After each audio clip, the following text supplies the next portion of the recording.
All right, everybody, buckle up because today we are diving deep into a game that had the whole NFL world buzzing.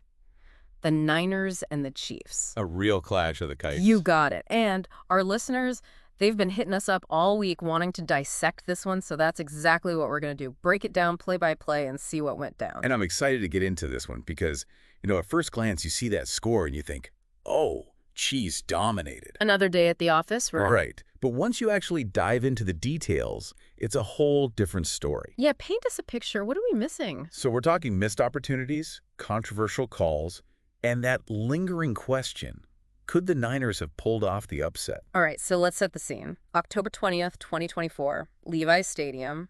The faithful are out in full force, but there's this weird tension in the air. Oh, I bet.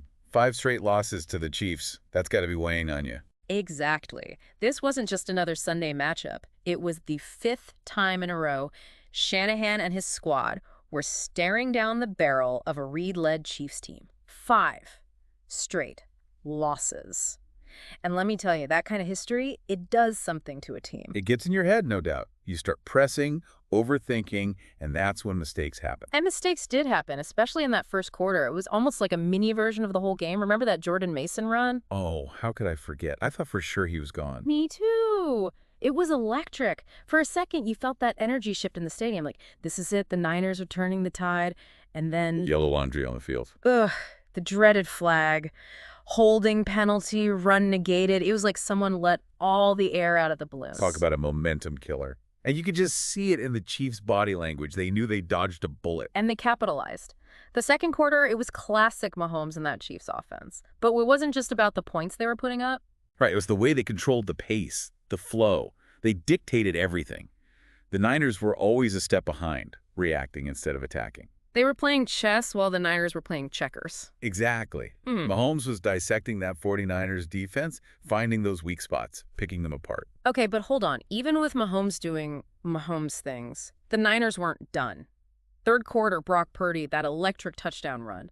The place went nuts. 14-12, and suddenly it felt like a whole new bowl game. Right? There was this feeling like maybe, just maybe, the momentum was shifting, and then, oh man. And this extra point. You could practically hear a pin drop in the stadium.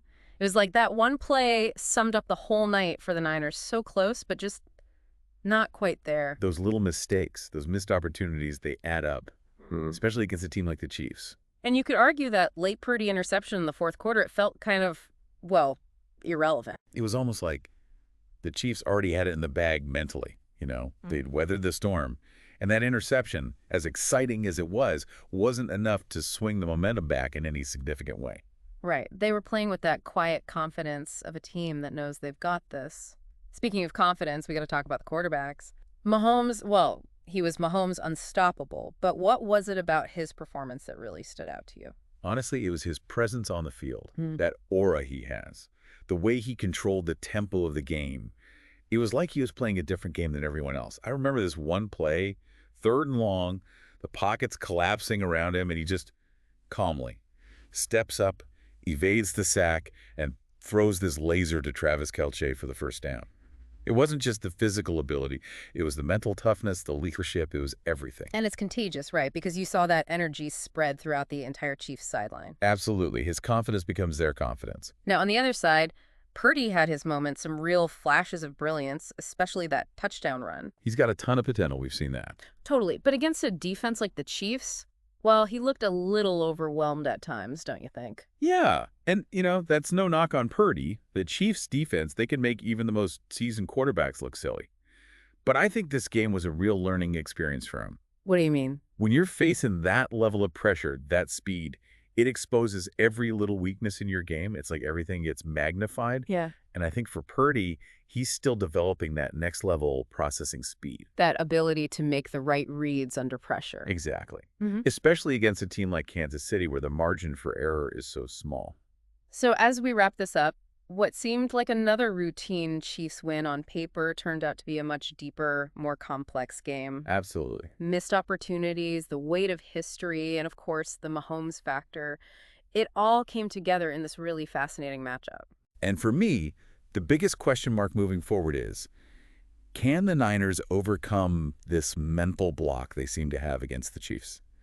Because if they can't, well, Kansas City is going to be a problem for them for years to come. That's a question for next time, I guess. For everyone listening, let us know your biggest takeaways from this game. We're dying to hear your thoughts. Hit us up on social media. The conversation's just getting started. We'll see you next time for another deep dive.